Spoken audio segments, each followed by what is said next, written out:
Yan, good day mga master. Review tayo ng WMark NG130. Kung gaano ba siya kalakas. Yan po yung specs. Dito pa lang panalo na eh. Sige dito. Yan. Actually, nagamit ko na siya. Gusto ko lang i-review sa mga gustong bumili nito. Yan, box tayo. Yun. Kagandaan ni kay WMark kahit China. Ang ganda ng box nila, yung packaging. Yung guide nila naka-premium.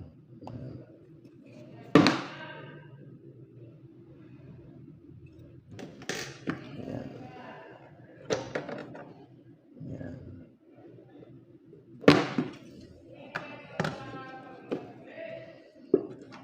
Yan yung guide niya hanggang 4.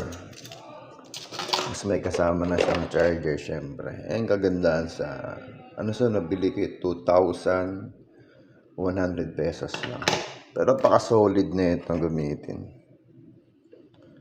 Later upload tayo ng mga gamit na ito. Yan siya. Naka-adjust lever na rin siya.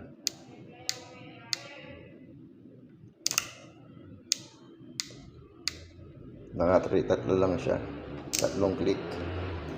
Pero solid niya kasi ang gaan eh.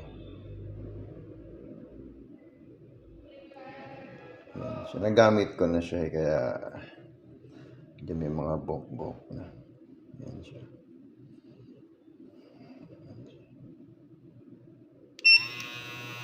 Ang tahimik pero ang lakas, ang solid.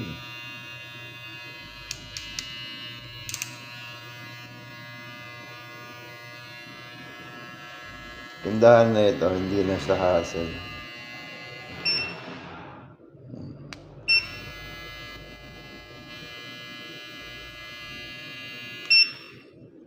Naka-type C na lang siya, kaya less hassle talaga pag naka-type C na.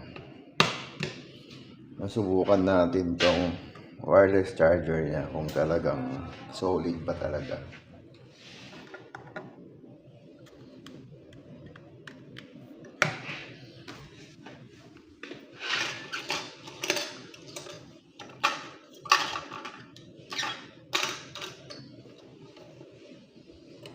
Ngayon, gumamit lang ako ng cord ng cellphone ko.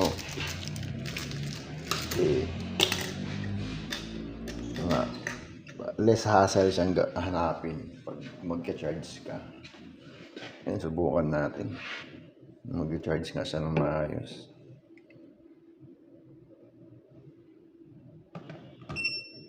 Yun. Pakaangas.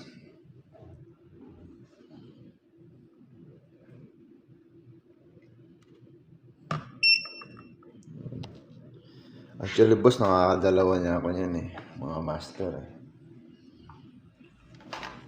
Nakadalawa na tayo master kasi sobrang solid niya gamitin. Yun. Solid na solid yan, boy.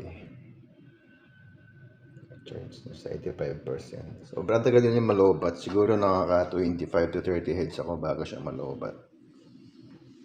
Pwede rin siyang, yan, madiretso lang.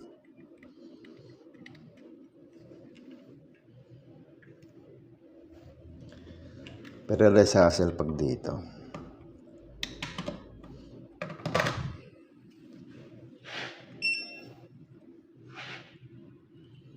Yun.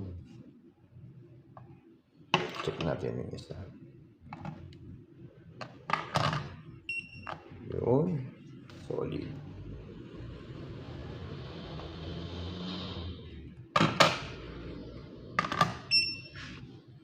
Yun, sa mga nagtatanong kung okay ba siya.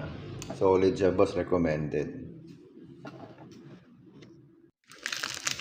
Yan, insert natin itong, ayan, may kasama isang clip per overcomb. Ang gamitin.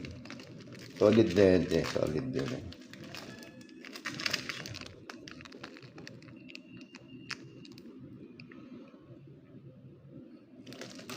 ka syempre nito. Pag bumili ka na ito, medyo pricey yun kasi. Solid din na ito.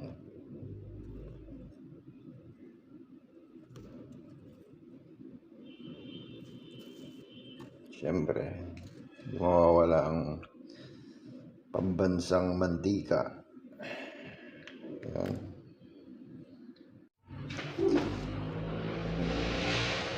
Yun mga master, pa-support tayo ng page. Saka, yun. Para makapag-unbox tayo ng mga iba't ibang W mark na pwede sa pangtrabaho sa araw-araw. Salamat mga boss sa support. Support lang.